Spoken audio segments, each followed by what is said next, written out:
সাংবাদিক বৈঠকে তৃণমূল মহাসচিব পার্থ চট্টোপাধ্যায়, আমরা সরাসরি নজর রাখবো সেদিকে। তাদের তালিকা বলেছিলাম 25 তারিখে প্রকাশ করবে এবং সেটা প্রকাশ করে দেওয়া হয়েছে। নির্বাচন আগামীকাল অর্থাৎ 2রা ফেব্রুয়ারি 2022, এটা হবে নেতাজি ইন্ডোর স্টেডিয়ামে কলকাতায়। আমরা জানিয়েও দিয়েছি, আপনাদের জানানোর জন্য বলছি যে নমিনেশন যারা দিতে চান সভাপতি পদে, তাদের সময়সীমা ধার্য করা হয়েছে 11টা থেকে সকাল 11টা থেকে 12টা পর্যন্ত,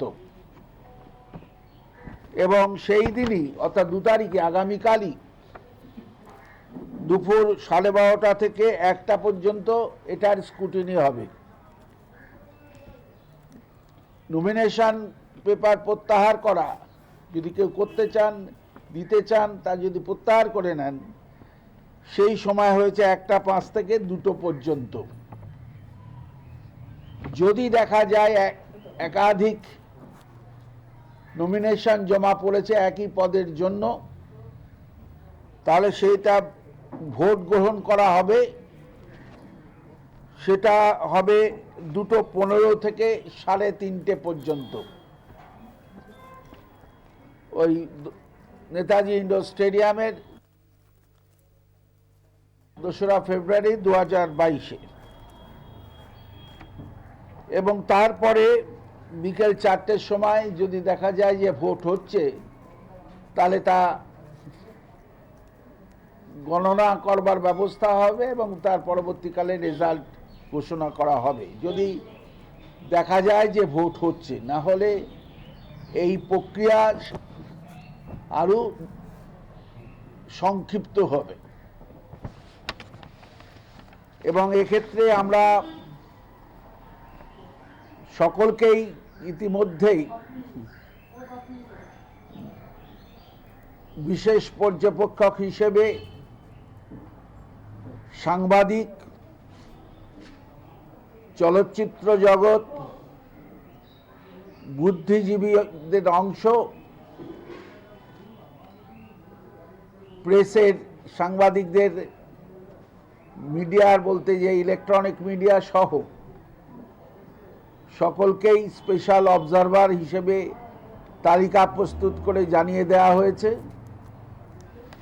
আর ভোটার হিসাবে, অবজারভার হিসেবে poor occurs only twice in paragraph 6, and we thank the FM for remembering that there are poor people in this country. There are worrying macroeconomic indicators. Top of the list is that the fiscal deficit for 2021-22 has overshot the target of 6.8% and is estimated at 6.9%. For the next year, it will be 6.4%. That is insufficient correction if the goal is to reach 4% 3 years hence by 2025-26. The financing of the fiscal deficit is also a matter of concern. 70% of the FD in 2022-23 will be financed by market borrowing, as against 55% in the current year, crowding out private sector borrowing. The worry from the welfare angle is greater. Every key subsidy has been slashed.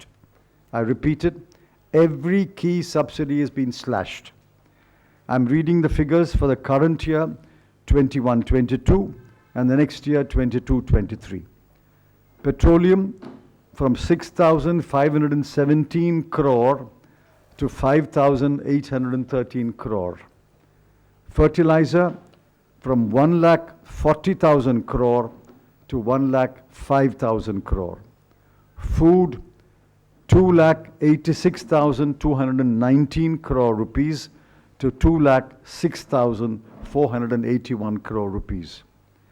The outlay for agriculture and allied activities from 4.3% of GDP to 3.8 4% of GDP. Crop insurance from 15,989 crore to 15,500 crore. Maganrega from 98,000 crore to 73,000 crore. The total subsidy bill has been cut by a humongous 27%. This is the most unkindest cut in this budget. The finance minister may have forgotten the poor, but the poor have long memories. The next worry is about raising more resources. The FM is betting on heavy market borrowing, an increase in corporate tax by 85,000 crore, personal income tax by another 85,000 crore, and GST by 1,05,000 crore. There is not a word about raising more resources from the rich, especially the very, very rich 142 persons whose wealth in the last 2 years has increased from 23 lakh crore to 53 lakh crore. You will ask me, no doubt, if there is not any aspect of the budget that I welcome. There is a short list of 3. 1, the FM has promised capital expenditure of 7,50,000 crore in 22-23, as against the revised estimate of 6,02,711 crore in 21-22, and I welcome it. 2, the FM has promised an additional borrowing of 1 lakh crore rupees to the states free of interest. I welcome that. The budget speech was mercifully shot at 1 hour and 30 minutes, and I welcome that most heartily. Parliament may vote this budget because the ruling party is a brute majority in the Lok Sabha, but the people will reject this capitalist budget. Thank you, sir.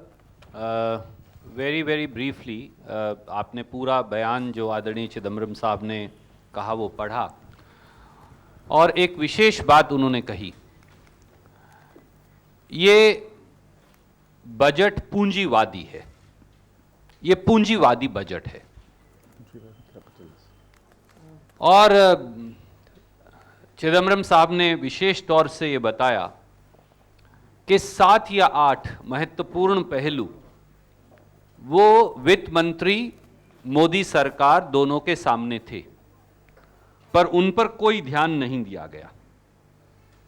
Bharat की अर्थव्यवस्था 2019-20 के स्तर पर आज भी सरकार के मुताबिक है, तो 2 साल खत्म हो गए तरक्की के। उन्होंने ये भी बताया कि करोड़ों नौकरियां चली गई, 60 लाख छोटे उद्योग खत्म हो गए, 84% घरों की आय टूट गई, प्रति व्यक्ति आय 1,08,000 से कम होकर 1,07,000 हो गई, प्रति व्यक्ति खर्च 62,000 से कम होकर 59,000 रह गया, 4.5 करोड़ 60 लाख लोग गरीबी रेखा से नीचे धकेल दिए गए, पढ़ने वाले बच्चों का, खासतौर से गरीब और ग्रामीण अंचल में, उनका भविष्य अंधकार में चला गया। जिस प्रकार से मैल न्यूट्रिशन में देश 116 मुल्कों की सूची में 101 नंबर पर पहुंच गया, बेरोजगारी शहरों में 8% पार कर गई और गांव में 6%, और जो मुद्रास्फीति है, महंगाई जो है, वो 12% को पार कर गई, और कंज्यूमर प्राइस इन्फ्लेशन भी 6% को पार कर गई। इसलिए इस बजट का सार अगर देखें तो इस बजट का सार है कुछ नहीं, नथिंग। ये इस बजट का सार है। और विशेष तौर से ये बजट और वित्त मंत्री जी ने जिस प्रकार से ये पेश किया, मित्र हैं वो तो माफ कर दें, पर इस देश का गरीब और मध्यम वर्ग भारतीय जनता पार्टी की इस मोदी सरकार को कभी माफ नहीं करेगा। बजाय इसके कि गरीबों को राहत दी जाए, बजाय इसके कि बहुत अमीर 142 लोग जो हैं जिनकी पूंजी 23,14,000 करोड़ से बढ़कर 53,16,000 करोड़ हो गई, उनसे अपनी पूंजी साझा करने के लिए कहा जाए, ये सरकार ने एक पूंजीवादी बजट दिया। कोई प्रश्न अब आप पूछना चाहें तो उसका स्वागत है। We'll go one by one. Can we start with PTI, ma'am, and I'll come to you. Mr. Sanjeev Chopra. So the industry has, a large section of the industry has hailed the budget as growth-oriented, with a thrust on capital expenditure. And you said it's a capitalist budget. So would you say that it is meant only to help a section of the big industry? Yes. This is the most capitalist budget speech I have read. Now, corporate tax alone, Finance Minister expects an increase of 85,000 crore. Let's take average capital tax at 25%. If the government is getting an 85,000 crore extra, which means the corporates are going to get 2,55,000 crore profit extra. Because 75% goes to the corporates and 25% goes to the government. If government expects an increase of 85,000 crore, then the corporates will get another 2,50,000 crore more profits. This is the most capitalist budget. There's not a word. I mean, I'm shocked. Not a word about the poor, the tax-paying middle class, the agriculturist. Not a word. And they don't care. Ma'am, we'll go to you. I'll come to you. Salman Hindi Delhi, Meenakshi Bhattacharya. And don't you think that India is step forward for removing all the print media? Did she say something about removing the print media in her budget? I mean, I won't be surprised. They are forwarding for the digital media. Aaj tak, Supriya. So my question is that people are hoping that in this very budget there will be something said about the MSP. A lot of opposition party leaders are saying that they were hoping that they will talk about something legalizing the MSP, which has seen a huge year-long protest by the farmers, and still the farmers are agitating and there's no clarity as far as the MSP is concerned. What's your take on it, sir? They don't care. You see, they know that the farmer has to go back to his field and grow crops. The farmer has no choice. That's why they have the audacity to cut fertilizer subsidy from 1,40,000 crore to 1,05,000 crore, and to cut the outlay for agriculture and allied activities from 5.1% in 2020-21 to 4.3% in 21-22 and to 3.84% in 22-23 as a percentage of GDP. They don't care. Siddharth from ANI. So, virtual income rate 30% tax per target, 30% tax on virtual indirectly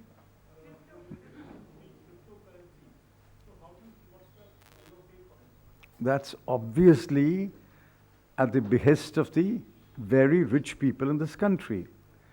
A crypto digital asset is crypto. They've invented the word digital asset. What is a digital asset? It's only cryptocurrency. Now, by a sleight of hand, instead of RBI announcing it, the finance ministers virtually announced that cryptocurrency is legal from today. RBI has not announced it yet, and cryptocurrency will be issued by the RBI. And digital asset, transfer of digital asset will be taxed at a particular rate, is what she said. Now, all this is clearly not of any benefit to, say, 99.9% of the people of India. This budget, which talks about digital asset, does it make any sense to 99.9% people of India? The government proposed spending is just up by 5%, less than 5%. This at the time when you and many others are saying that government should be spending more for economy to revive. And also, how do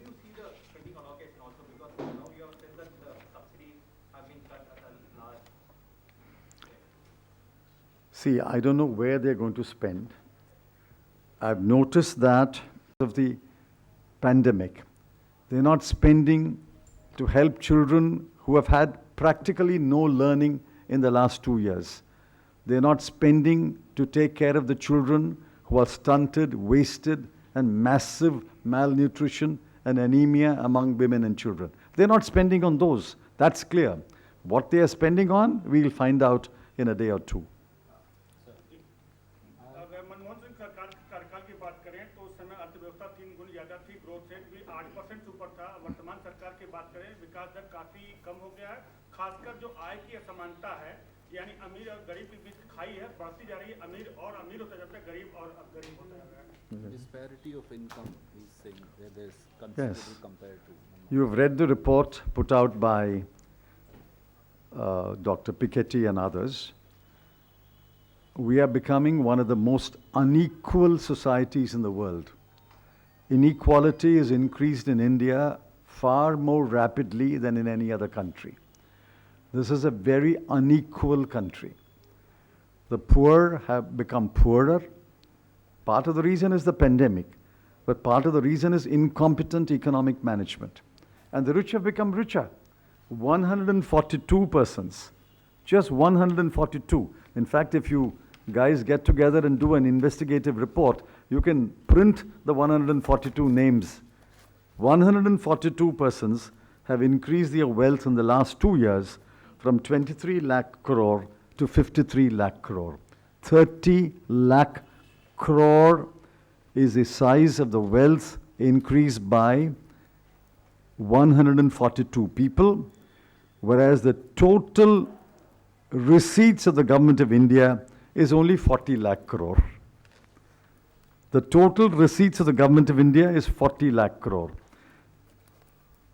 And these 142 people have increased their wealth by 30 lakh crore. Very soon, the increase in their wealth will be greater than the receipts of the government of India. Gautam? Can you list out 2-3 sectors which require immediate intervention or assistance of the government, but have been completely overlooked in this budget? Immediately, they should have addressed the problems of agriculture. Input prices are going up. Transport cost is going up because of fuel costs.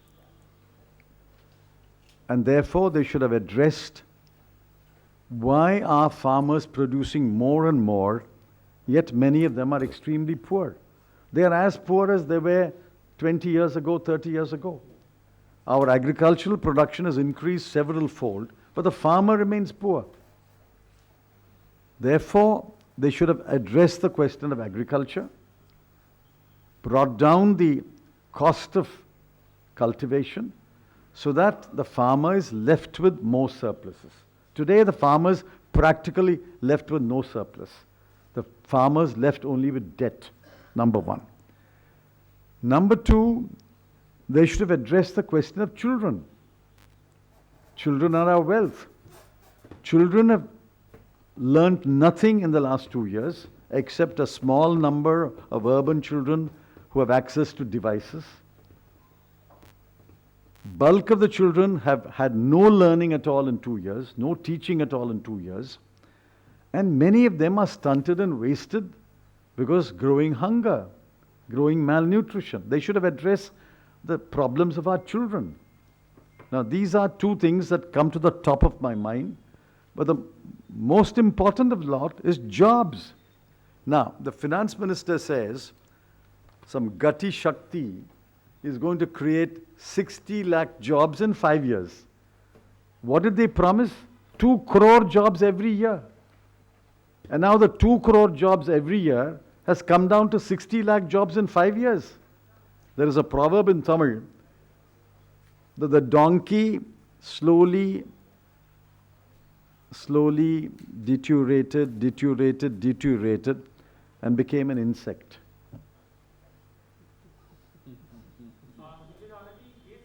Can I come to you after her? Okay, ma'am. Sir, if we look at this politically, BJP is facing one of the most important elections of possibly ever in UP. But here,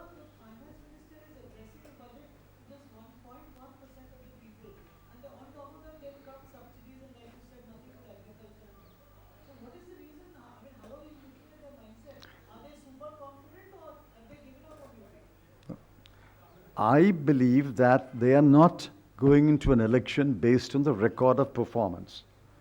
They are not going to election on the basis of the assurances and reassurances to the people. They are simply going to the election on the basis they can divide Indian society into Hindus and non-Hindus and capture the bulk of the Hindu vote. It's simply a cold, clever calculation that religion and Hindutva will propel us back to power. The people, the farmers, families with children, families who have debt, families who have lost jobs, families who have lost incomes, they must wake up and say, hey, what's going on here? What's going on here? My children are hungry. I don't have any surplus at all. I've lost my job. I've lost my income. Fertilizer prices are going up. Power costs are going up. Fuel costs are going up. What's going on in this country? And hold the BJP responsible. I sincerely hope after this budget, people will wake up to the reality of the BJP.